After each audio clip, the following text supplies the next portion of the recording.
The inspection was supposed to be routine. Inspector Vrixtel had performed hundreds of these checks across the outer colonies, and today should have been no different. His 4 legs carried him through the sterile corridors of the Kara 7 research facility, while his compound eyes scanned every detail. The Torvin clan facility looked clean on the surface, just like all the others. Vrixtel clicked his mandibles together, a nervous habit from his insectoid species, the Chalri. Something felt wrong. The facility supervisor, a thick-bodied Torvin named Grell, followed too closely.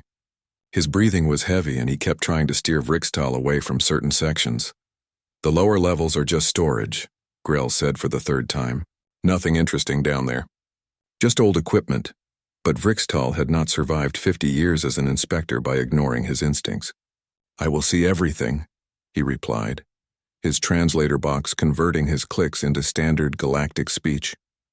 "Council regulations are clear." Grell's face darkened, but he could not refuse. Not officially.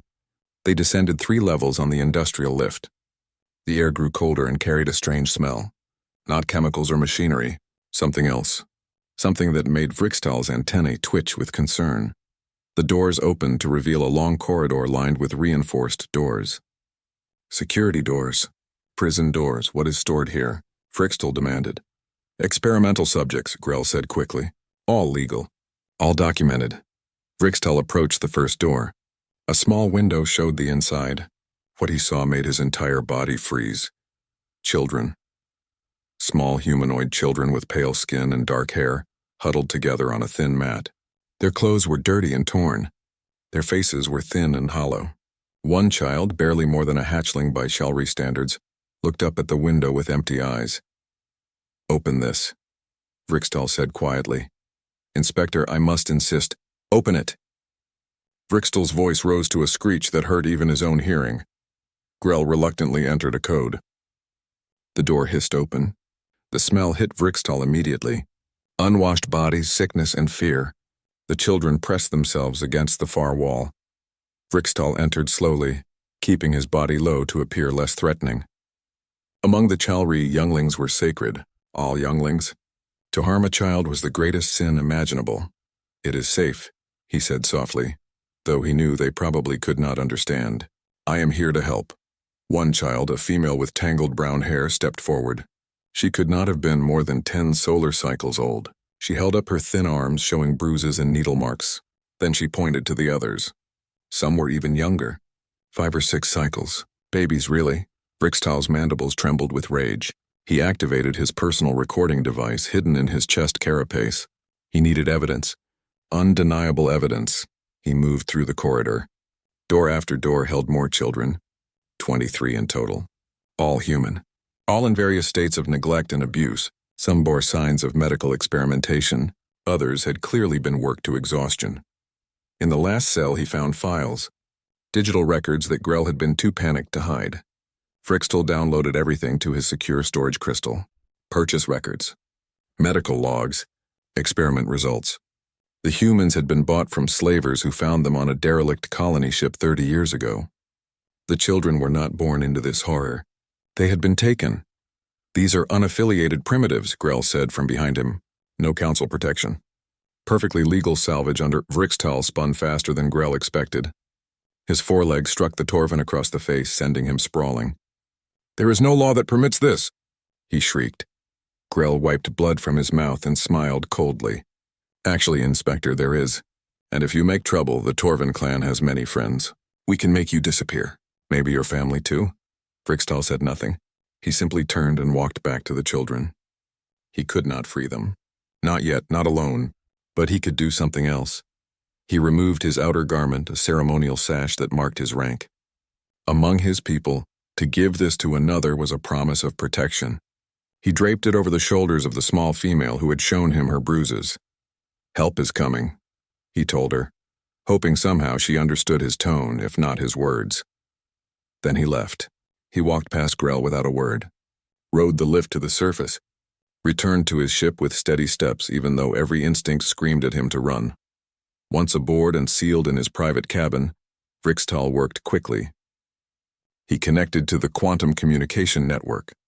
First, he sent his complete report to the Council Oversight Committee. Then he did something that would probably end his career. He sent copies to every major news network in the known galaxy, independent journalists, opposition politicians, advocacy groups, anyone who would listen. The files were too large to hide, too detailed to dismiss. The footage of those children in their cages would speak louder than any words. Within an hour, Vrixtal's communicator exploded with incoming messages. Threats from Torvin representatives, demands from council officials, but also something else. Messages of support from other species.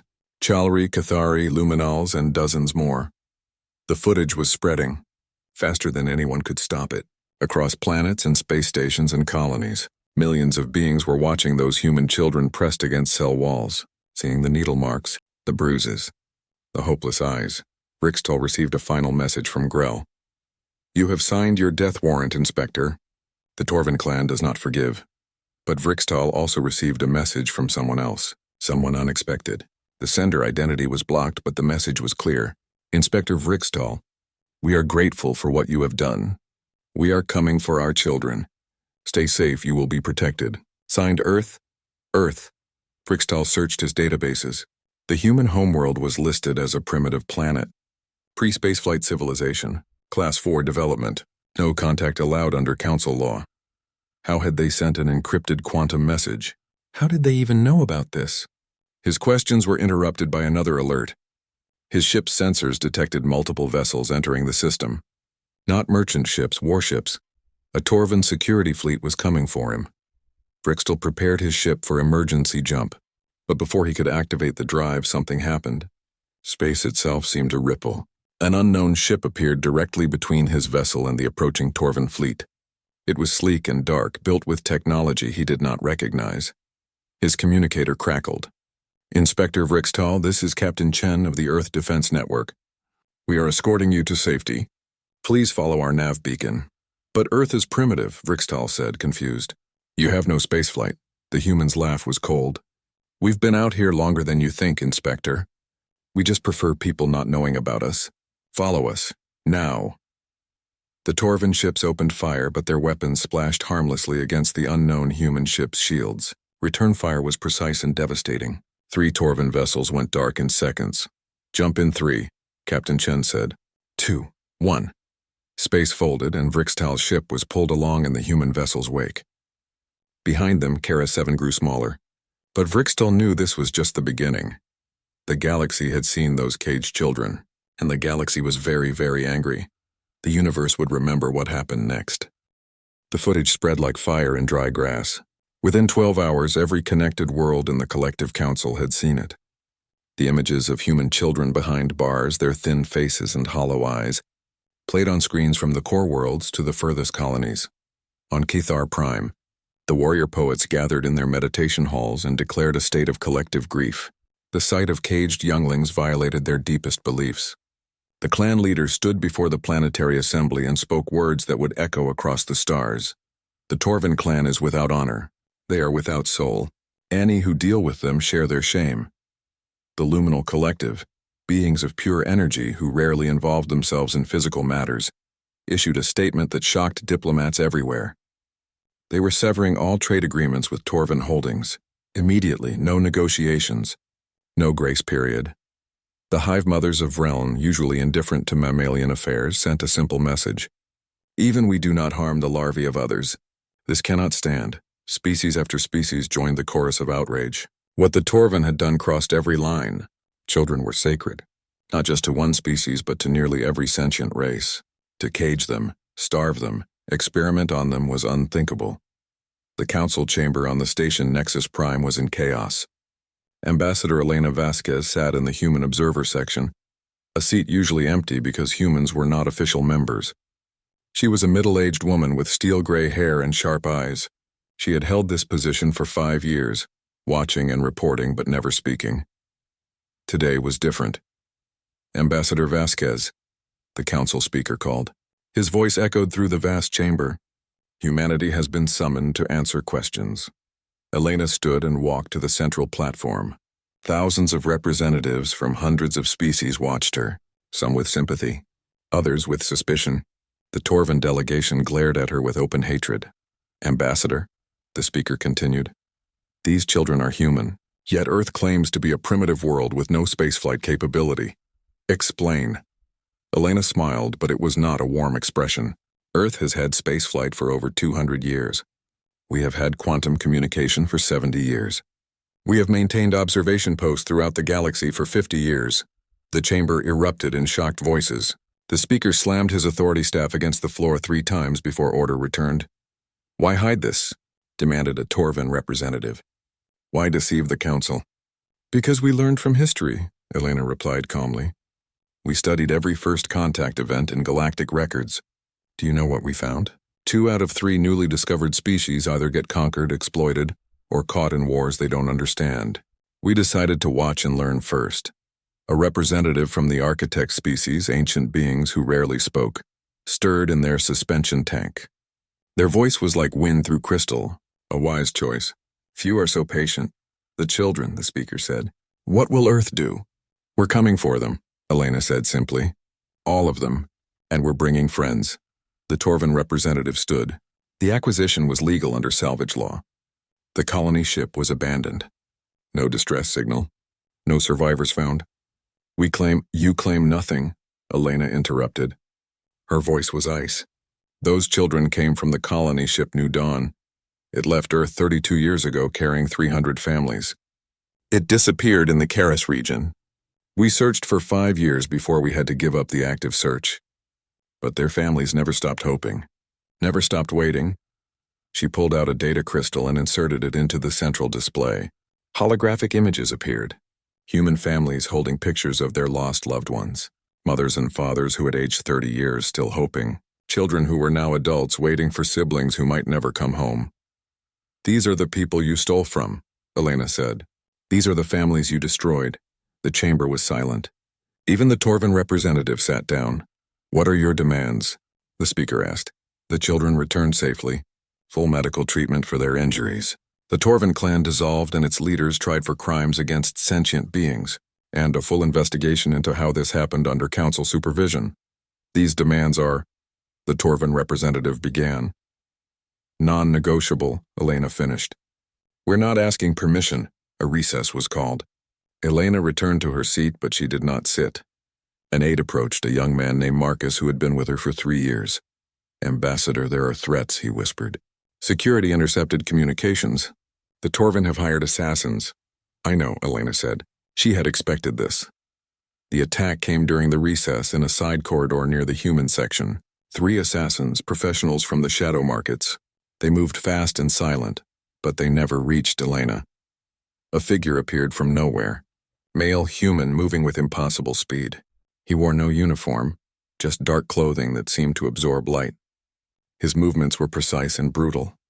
3 seconds. 3 dead assassins. The corridor filled with security forces, but the bodyguard was already gone. The Torvan representative protested loudly. This proves humanity is dangerous. They bring assassins into the council. Those were your assassins, Elena said coldly. And that was our security. You're not the only ones who've been operating quietly in the shadows. When the session resumed, a new transmission arrived. It came from Earth itself, broadcast on all channels. Everyone in the chamber watched as a simple message appeared. To the Torvan clan and any who support them. We are coming for our children. Stand aside or be moved aside. This is not a negotiation. This is a notification. You have 48 hours to prepare for our arrival. The transmission showed something else too, ships, lots of ships. More than should have been possible for a supposedly primitive world. The fleet was already moving toward the Karis system. The chamber erupted again. The speaker could not restore order for several minutes. Humanity threatens war. The Torvan representative shouted. No, said the architect representative, their voice cutting through the noise. Humanity promises justice. There is a difference. The council will handle this internally, the speaker declared. We will send forces to recover the children and arrest those responsible. Too late, Elena said. We're already moving. But you're welcome to come along. This is unprecedented, the speaker protested. So is caging 23 children for 3 decades. Elena replied. If the council had been doing its job, we would not need to do this. She pulled out another data crystal. I suggest you watch this. It's from our investigators. The new footage showed something that made even hardened diplomats sick. records from the Torvin facility showing that this was not an isolated incident. There were other facilities. Other species' children had also vanished over the years. The Torvin clan had been doing this for a long time, and bribes to council members had kept it hidden. The chamber fell into shocked silence. "Now you understand," Elena said quietly. "This isn't just about human children. This is about every species' young ones who have disappeared and been written off as accidents or lost ships. The Torvin have been doing this for 50 years, and some of you knew." She looked around the chamber, meeting the eyes of representatives who suddenly could not hold her gaze. "We're coming for our children," Elena repeated, "and we're going to burn this corruption out of the galaxy. You can help us or you can get out of the way." As Elena left the chamber, her communicator chimed. A message from the human fleet commander. "ETA to Karis system, 36 hours. We're bringing company. Kalari ships just joined formation.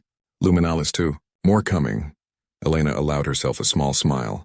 The universe was angry, and the universe was finally ready to act.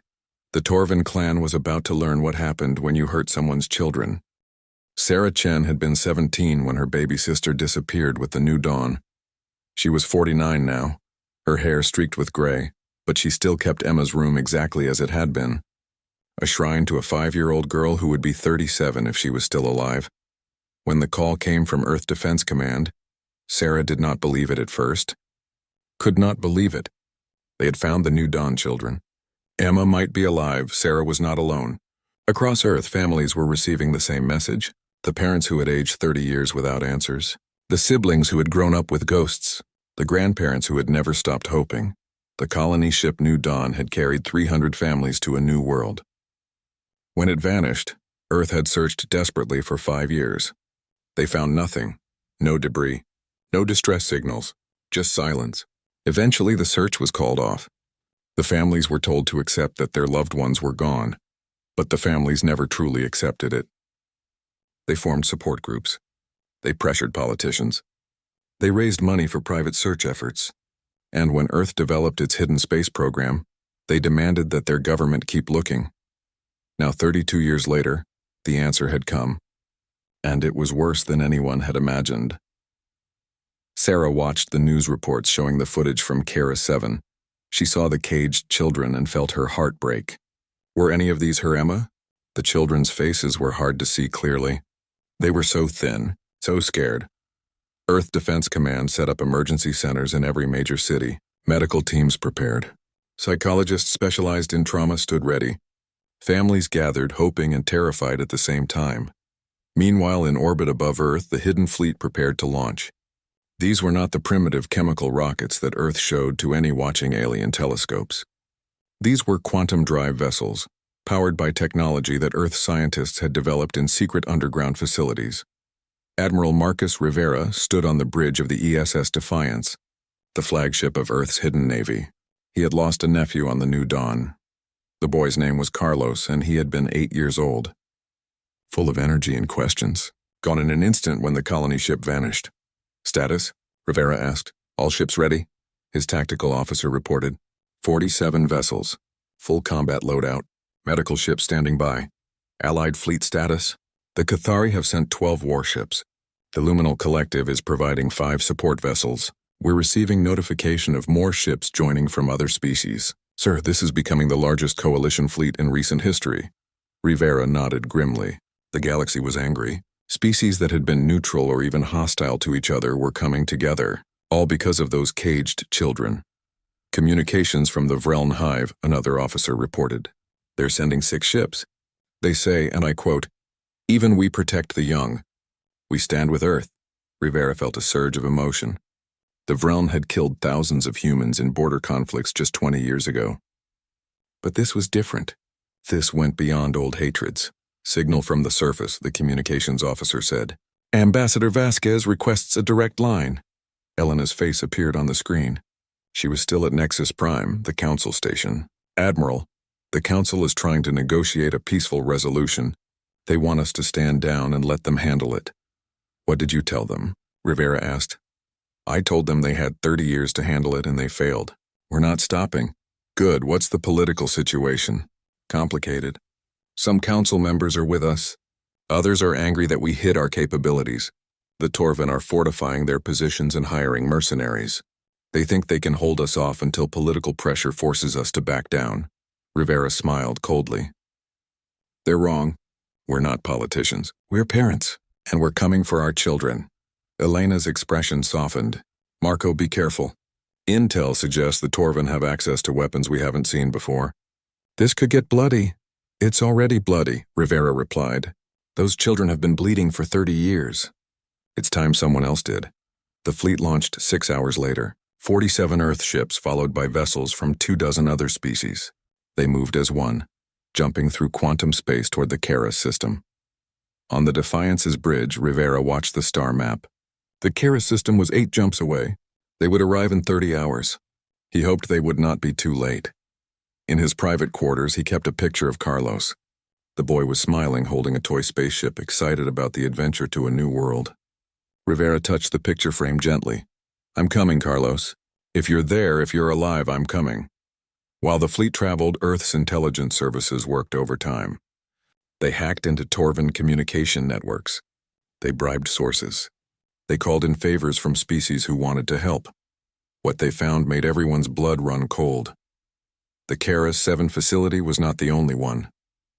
The Torvin clan had operated similar sites for 50 years. The records showed dozens of lost colony ships from various species. Thousands of children had passed through these facilities. Most had died. Some had been sold to other criminal organizations. A few, like the New Dawn children, had been kept for long-term experimentation. The goal was horrifying in its simplicity. The Torvin wanted to create a slave race. They were trying to breed the perfect workers by combining traits from different species. Obedient, strong, intelligent enough to follow complex orders but not smart enough to rebel. They had failed, mostly. But not for lack of trying. The children had suffered through countless experiments. Genetic modifications, behavioral conditioning, torture disguised as training.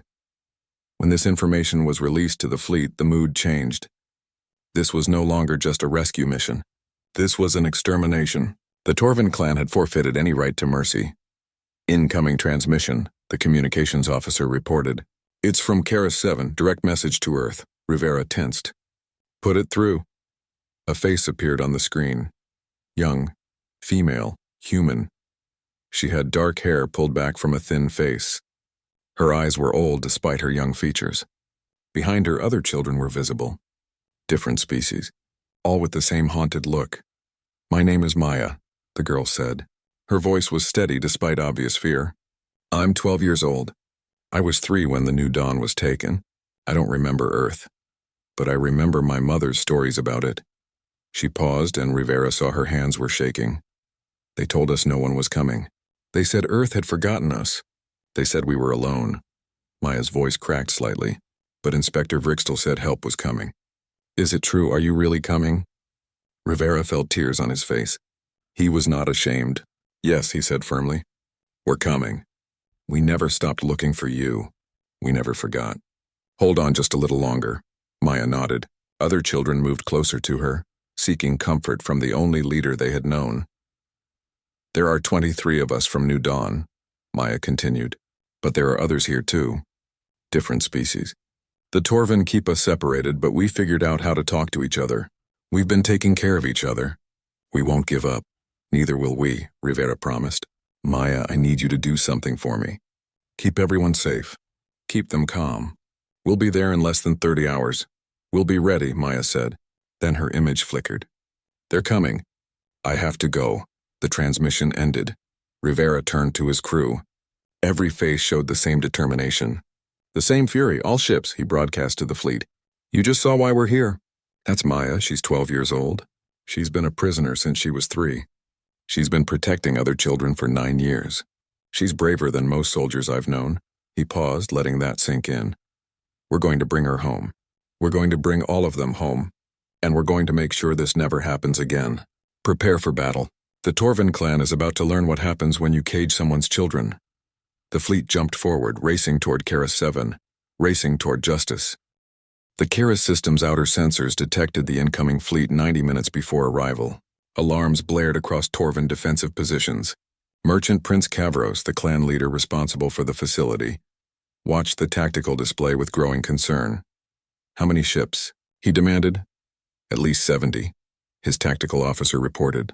"Multiple species. The humans brought friends. Kavros had 40 mercenary vessels hired from the best fighters the shadow markets could provide, professional killers with modern weapons. It should have been enough to discourage any attack. Military actions were expensive and politically complicated. Usually, a show of force was enough to start negotiations, but the approaching fleet was not slowing down. "They're not even trying to negotiate," the tactical officer said. Confused, "Send a general broadcast," Kavros ordered. "Remind them that any attack on our position will result in casualties to the children. Threaten to destroy the facility if they attack." The message was sent. The fleet's response was immediate and cold. "Merchant Prince Kavros," Admiral Rivera's voice came through. "You have exactly one chance to survive this. Release all children immediately to our rescue teams. Surrender yourself and your leadership for trial. You have 5 minutes to comply. And if we refuse," Kavros sneered, "then we come in anyway. And if any child is harmed, there will be nowhere in this galaxy you can hide." Kavros cut the transmission. "They're bluffing. They won't risk the children. Prepare defensive positions. When they realize we're serious, they'll back down." He was wrong. The fleet did not slow, did not hesitate. They spread into a perfect assault formation, human ships coordinating with their alien allies like they had trained together for years. The mercenaries opened fire first, hoping to force the fleet to retreat. Energy weapons lit up space. Missiles streaked toward human ships. The human shields held easily. Technology that should not have existed on a primitive world absorbed attacks that would have destroyed most vessels. Then the humans returned fire. It was not a battle. It was an execution. Human weapons were precise and devastating. They did not waste shots. They did not miss. Each strike hit a critical system. Mercenary ships went dark one by one, their crews given just enough time to reach escape pods before their vessels were disabled. The Cathari ships joined the fight with their usual brutal efficiency. They had been bred for war for 10,000 years, and they showed it. The luminal vessels provided support, their energy manipulation abilities draining shields and disrupting weapons. In less than 20 minutes, the mercenary fleet was gone. Some ships destroyed, most disabled. All of them helpless. "They're monsters," the tactical officer whispered. "The humans, they're not primitive at all." Kavros stared at the display in horror. His unbeatable defense had lasted less than half an hour. "Activate the facility self-destruct. If we can't have them, neither can—" His console exploded. Kavros stumbled back, his face burned. His tactical officer slumped over his station, dead from a precision strike through the hull that somehow hit only him. "This is Captain Chen," a voice said through every speaker in the facility. "Self-destruct systems are disabled. Weapon systems are disabled. Your personal shuttle just had an unfortunate accident with its fuel lines. You're not going anywhere, Kavros, and you're not hurting anyone else." Small craft began landing across the facility. Human assault teams in powered armor moved with terrifying efficiency. But they were not alone. Cathari warriors came with them. Luminal observers floated through walls. Medical personnel from a dozen species stood ready. Inside the facility, Maya heard the sounds of fighting above. She gathered the other children in the largest cell, having picked the lock weeks ago using a piece of wire she had stolen. The younger ones were crying. She held them close. "It's going to be okay," she whispered. "They came for us, just like they promised." The door to their cell exploded inward. A figure in armor stood there, weapon raised. Then the helmet retracted, showing a human face, a woman middle-aged with tears streaming down her cheeks. "I'm Lieutenant Sarah Chen," she said, her voice breaking. "Earth Defense Force, we're here to take you home." Maya recognized that last name.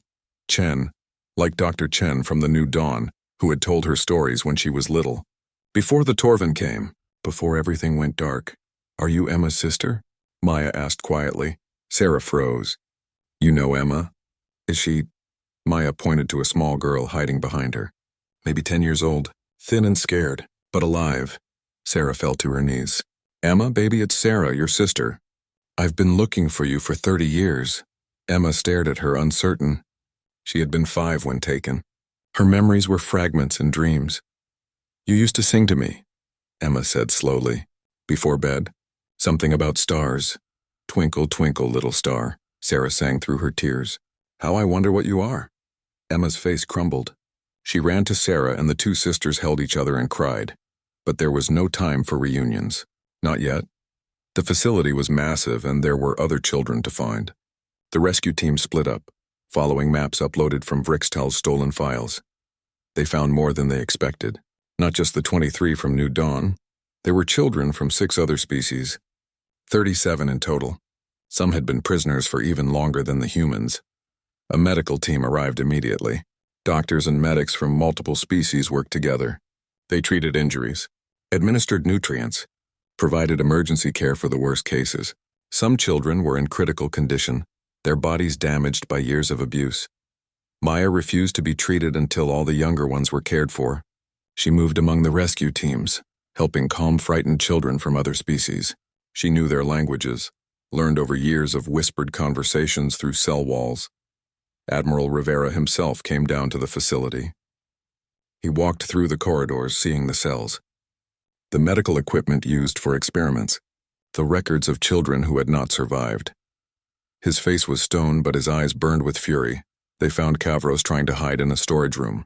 Cathari warriors dragged him out. He tried to claim diplomatic immunity, tried to offer bribes, tried to threaten them with his clan's influence. Your clan is done, Rivera said flatly. By now, our evidence has been transmitted to every council member who isn't corrupt. The good ones are already signing arrest warrants. The bad ones are running for their lives. You can't do this, Kavros protested. You're violating council law. You're saving children, Rivera interrupted, something the council should have done decades ago. As Kavros was led away in restraints, the rescue teams completed their work. All 37 children were accounted for. Medical ships took the critical cases immediately. The others were brought aboard the Defiance, where hundreds of crew members lined the corridors to welcome them. They cheered. They cried. They offered toys and food and comfort. Many of the crew members had lost family to the New Dawn. Now, impossibly, some of that family was coming home. Maya stood on the bridge with Admiral Rivera, watching Karis 7 through the view screen. The facility was being stripped of all data. Every file, every record, every piece of evidence. What happens now? Maya asked. Now we go home, Rivera said gently. We get you all medical treatment, counseling. We reunite you with families who never stopped looking. And the Torvin? Rivera's expression hardened. They'll face trial. Every species they hurt gets a voice in their judgment. Justice will be served. Maya nodded slowly. Then she looked up at him. Admiral, there are more facilities. I heard the guards talking. This isn't the only one. Rivera knelt to her level. Then we'll find them all. Every single one, and we'll free every child. I promise you that. Behind them, the Cathari commander approached. The massive warrior bowed his head to Maya. You protected the young ones when no adult could. You have earned the respect of the Cathari people. You are small, but you are mighty. Maya did not fully understand, but she nodded gratefully. As the fleet prepared to leave, one more ship arrived, an old Chowri vessel. Inspector Vrixtel had come to see the children he had saved. Maya asked to meet him. When they brought her to his ship, she did something that surprised everyone. She bowed in the Chowri manner, low and respectful. Thank you, she said simply. You didn't forget us. Vrixtel's mandibles trembled with emotion. I could never forget. You were too brave to forget. The fleet jumped away from Kara 7, carrying 37 children toward freedom. Behind them, the facility was left as evidence, guarded by council peacekeepers. The galaxy was watching, and the galaxy was changing. The council chamber had never seen anything like it. Every seat was filled. Every species with council representation had sent their highest officials. The gallery was packed with observers. Journalists from 1,000 worlds broadcast every moment. In the center of the chamber, restrained and guarded, stood 17 members of the Torvin clan leadership. Merchant Prince Kavros was among them, his face still bandaged from his burns. Next to them, in separate restraints, were 12 council members who had accepted bribes to ignore the Torvin facilities. But the most striking sight was the witnesses. 37 children from 6 different species. They sat together in a special section, protected by guards from multiple worlds. Maya sat at their front, her hand held by Emma Chen, who had not let go of her young friend since the rescue. The trial lasted 3 weeks. Evidence was presented in exhaustive detail. Medical records showing the abuse, financial records showing the bribes, testimony from guards who had been offered immunity for cooperation. The footage from Kara 7 played over and over, but the most powerful testimony came from the children themselves. Maya spoke first. She was 12 years old but spoke with the composure of an adult. She told the council about 9 years in a cage, about watching other children die, about keeping the younger ones alive when the adults who should have protected them were the ones hurting them. They told us no one cared, Maya said, her voice clear in the silent chamber. They said we were forgotten, property, things to be used. But they were wrong. Someone did care. Inspector Vrixtel cared, Admiral Rivera cared, Earth cared, and because they cared, we're here today. Emma spoke next, her sister Sarah sitting nearby for support. Emma's memories of Earth were faint, but her memories of captivity were sharp. She described the experiments. The pain, the fear. She was 10 years old and could barely finish her testimony before breaking down. Children from other species told similar stories. A young Cathari male, barely old enough to grow his first battle marks, described watching his sibling die from untreated injuries. A luminal child, her energy form flickering with trauma, showed the scars where the Torvin had tried to harvest her essence. The chamber wept. Even the most hardened representatives could not hold back tears. This went beyond politics or profit. This was about fundamental morality. The verdict was unanimous. The Torvin clan was dissolved. All assets seized. The leadership was found guilty of crimes against sentient beings and sentenced to life imprisonment in maximum security facilities. Some species called for execution, but Earth requested mercy. If we kill them, they become martyrs, Ambassador Elena Vasquez argued. Let them live long lives in small cells, thinking about the children they hurt. Let that be their punishment. The council agreed. The corrupt council members were expelled and faced charges in their home systems. The precedent was clear. This would never be tolerated again, but the trial was only the beginning. 1 month later, the council held a special session. Ambassador Elena Vasquez stood at the central platform, but she was not alone. Maya stood with her, wearing formal clothes that Earth had provided. The girl looked tiny in the vast chamber, but her presence was powerful. The council recognizes Earth's petition, the speaker announced. Ambassador Vasquez, you have proposed the New Dawn Accords. Please present them. Elena activated a holographic display. The proposed treaty filled the air above the chamber. The New Dawn Accords establish universal protections for all children, regardless of species or political affiliation. Elena began. Any harm to children becomes a crime against the entire galactic community. Any species can invoke council intervention to protect young ones, and enforcement will not be optional. She paused, looking around the chamber. But that's not all. The Accords also create a permanent rescue force, multiple species contributing ships and personnel, not controlled by any one government but answerable to all of us, so that if this ever happens again, we act immediately. Together. This would give Earth significant influence, a representative objected. Why should we trust a species that hid from us for 50 years? Maya stepped forward. May I speak? She asked quietly. The speaker hesitated, then nodded. The council recognizes Maya, survivor of New Dawn. Maya's voice carried through the chamber. Earth hid because they were afraid. Not for themselves, for their children. They saw what happened to other new species. They saw exploitation and conquest. They decided to be careful. Is that wrong? She looked around at the thousands of representatives. When Inspector Vrixtal found us, he could have walked away. It would have been safer, easier. But he didn't. When Admiral Rivera came for us, he could have negotiated and delayed and played politics. But he didn't. When humanity learned we were alive, they didn't hesitate. They came, they brought friends. They saved us. Her voice grew stronger. I was 3 when I was taken. I'm 12 now. For 9 years I lived in a cage. I protected younger children because no adults were there to do it. I kept them alive. I gave them hope. And I learned something. I learned that when everything goes wrong, when the systems fail and the rules don't help, you need people who will act. People who care more about doing what's right than what's easy. She pointed at the Earth delegation. These people are not perfect. But they came for us. Who else did? For 30 years, who else came? The chamber was silent. I support the New Dawn Accords, Maya said. because I never want another child to go through what we did. And I trust the humans because they already proved they care. They didn't just send thoughts and prayers. They sent ships and soldiers and medical teams. They sent their best people to bring us home." The speaker's voice was gentle. "Thank you, Maya. That was very brave." Over the next 3 days, representatives from nearly every council species came forward to sign the accords. Even some species that had historically been hostile to each other signed together.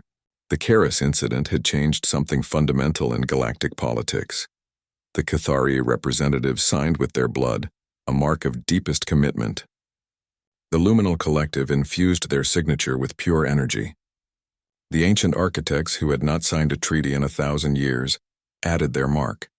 When it was done, 217 species had agreed to the New Dawn Accords.